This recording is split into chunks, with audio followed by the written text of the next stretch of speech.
जय हिंद विद्यार्थियों। बिना किसी वक्त को जाया किए सीधे हम आपके टॉपिक पर आते हैं।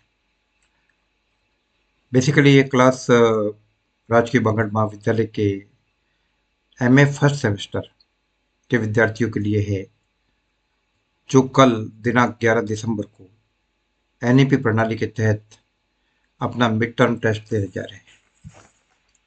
विद्यार्थियों, जैसा कि मैंने आपको पहले बता दिया था कि यह मिड टर्म टेस्ट आपके कुल मिलाकर 50 अंक का होगा, और जिसमें आपको कम से कम 40% अंक यानी 50 में से 20 मार्क्स आपके आने अनिवार्य है।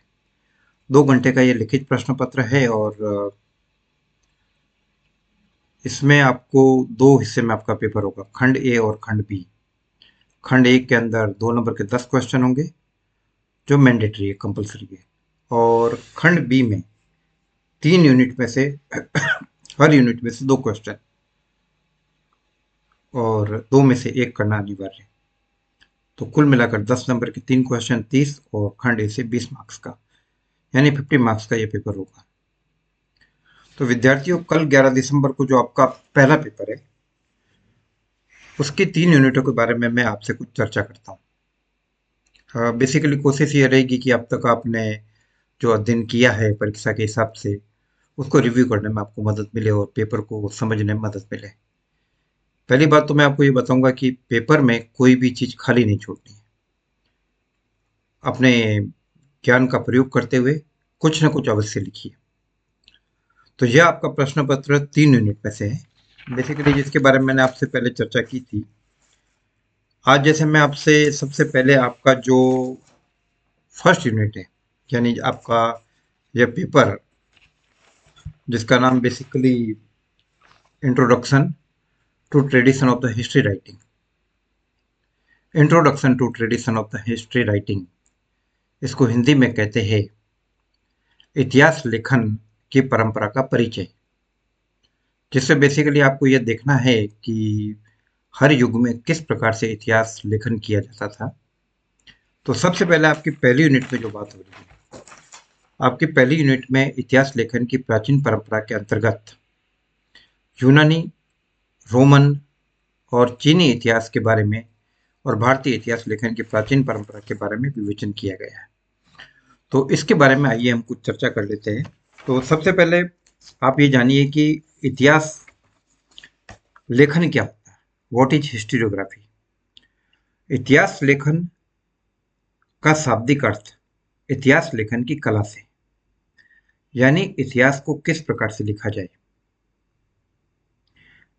प्राचीन विश्व के इतिहास में इतिहास लेखन की जो परंपरा है, उसका शुरुआती विकास यूनान और रोम से दिखाई देता है। और जब हम यूनान और रोम के इतिहास की बात करते हैं, तो हमारे सामने दो हिस्टोरियन प्रमुख रूप से आते हैं, और जिसका विशेष रूप से आपके इस सिलेबस में भी उल्लेख किया गया है, जिसमें पहला नाम आता है हेरोडोटस का। विद्यार्थियों, हेरोडोटस वह यूनानी इतिहासकार था जिसे इतिहास का जनक कहा जाता है, जिसे इतिहास का पिता कहा जाता है, या फादर ऑफ हिस्ट्री कहलाता है।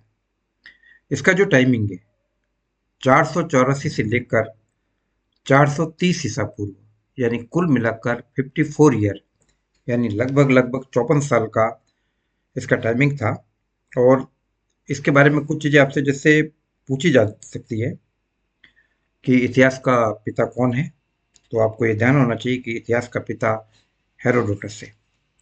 लेकिन जब वैज्ञानिक इतिहास के पिता की बात की जाए, यानी इतिहास लेखन जो तर्क पर आधारित है, वैज्ञानिक आधार पर आधारित है, तो उसके जब लेखक की बात की जाए, तो आपके दिमाग में इतिहास लेखन के या वैज्ञानिक इतिहास के फादर की जब बात की जाए, जनक की बात की जाए, तो आपके दिमाग में थ्यूसिडाइस का नाम आना जरूरी है। आगे मैं थ्यूसिडाइस के बारे में बताऊंगा। इससे पहले हेरोडोटस के बारे में कुछ बातें देख लेते हैं। जैसे कि हेरोडोटस का जन्म हमें यूनान के हेलिकार्नासस के एक उच्च कुल में 484 ईसा पूर्व में हमें देखने को मिलता है। हेरोडोटस ने कई प्रकार की यात्राएं की, और इन यात्राओं ने इसके अनुभव को काफी मजबूत किया। हेरोडोटस ने लिखा था, जो इतिहास लेखन की जब भी वो बात कर रहा है तो उसमें उसकी राष्ट्रभक्ति की झलक दिखाई देती है। सिसरो ने, लेखक हुआ था सिसरो, सिसरो ने हेरोडोटस को इतिहास का जनक कहा है। इसके अलावा शॉर्टवेल ने हेरोडोटस को पर्शियन युद्धों के होमर के नाम से संबोधित किया है। एच ई बॉन्स लिखते हैं कि हेरोडोटस पहला लेखक हुआ जो यह मानता था कि इतिहासकार का काम मनुष्य के पिछले जीवन को पुनर्निर्मित करना है। कॉलिंगवुड हेरोडोटस को आधुनिक इतिहास लेखन की परंपरा के शुरुआती आधार को प्रारंभ करने वाला व्यक्ति मानता है। 5वीं सदी का आविष्कार हेरोडोटस, जिसने इतिहास को एक नवीन विचारधारा दी। तो विद्यार्थियों, आपकी न केवल यह परीक्षा बल्कि आगे in the month of January या फेब में जो यूनिवर्सिटी की तरफ से 80 मार्क्स का आपका एग्जाम होगा, उसके दृष्टि से भी हेरोडोटस काफी महत्वपूर्ण है। और यूनानी इतिहास लेखन परंपरा जो तार्किक आधार पर इतिहास के अध्ययन की बात करती है, उस श्रेणी के अंतर्गत एक महत्वपूर्ण इतिहासकार है। इसी श्रेणी के अंतर्गत हम दूसरे इतिहासकार की बात करते हैं तो वह नाम आता है थ्यूसिडाइस। थ्यूसिडाइस, जिसका टाइमिंग हमें मिलता है 460 ईसा पूर्व से 396 ईसा पूर्व। आपको अच्छी तरीके से ध्यान होना चाहिए कि ईसा पूर्व के सन की हम बात करते हैं तो वह उल्टे क्रम में चलते हैं।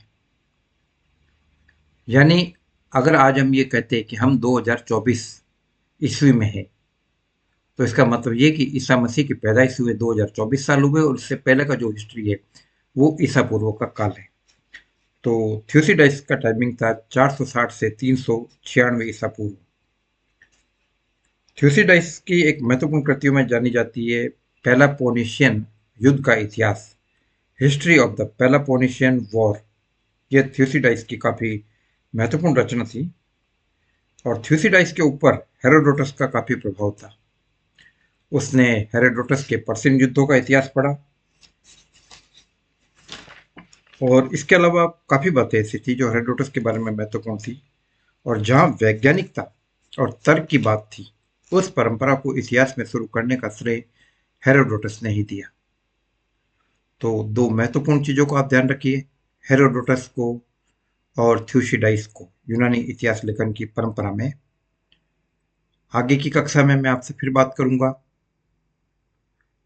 चीनी इतिहास लेखन के बारे में और मध्यकालीन इतिहास लेखन के बारे में।